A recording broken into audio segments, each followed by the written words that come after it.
জার্মানিতে কর্মরত একজন সিরিয়ান ডাক্তারকে আজ সোমবার জার্মানির একটি আদালত মানবতা বিরোধী অপরাধ এবং যুদ্ধাপরাধের জন্য যাবজ্জীবন কারাদণ্ড দিয়েছে। সিরিয়ার ভিন্ন মতাবলম্বীদের উপর নির্যাতনের অভিযোগে তাকে দোষী সাব্যস্ত করা হয়েছে। জার্মান গোপনীয়তা আইন অনুসারে 40 বছর বয়সী এই ব্যক্তি, যার নাম আলা এম, 2011 এবং 2012 সালে সিরিয়া হোমসে একটি সামরিক হাসপাতাল এবং আটক কেন্দ্রে ডাক্তার হিসেবে কাজ করার সময় 2 জনকে হত্যা এবং আরও 8 জনকে নির্যাতনের জন্য দোষী সাব্যস্ত হন। আদালত বলছে যে তার অপরাধ হচ্ছে সিরিয়ার তৎকালীন রাষ্ট্রপতি বাশার আল আসাদের বিরুদ্ধে বিক্ষোভকারী লোকদের উপর একটি পদ্ধতিগত আক্রমণের অংশ ছিল, যা দেশটির গৃহযুদ্ধের সূত্রপাত করেছিল।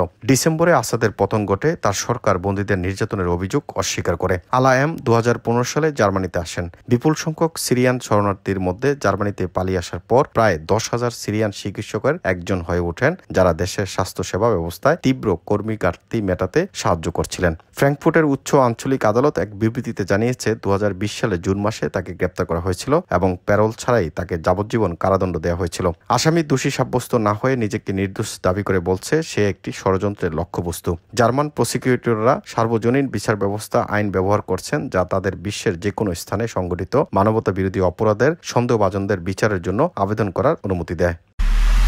এমআইবি সংবাদ ও সংবাদ সংশ্লিষ্ট অনুষ্ঠান দেখতে ভিজিট করুন www.mibtelevision.tv ও facebook.com/mibtelevision.tv এবং সাবস্ক্রাইব করুন youtube.com/mibtelevision এ।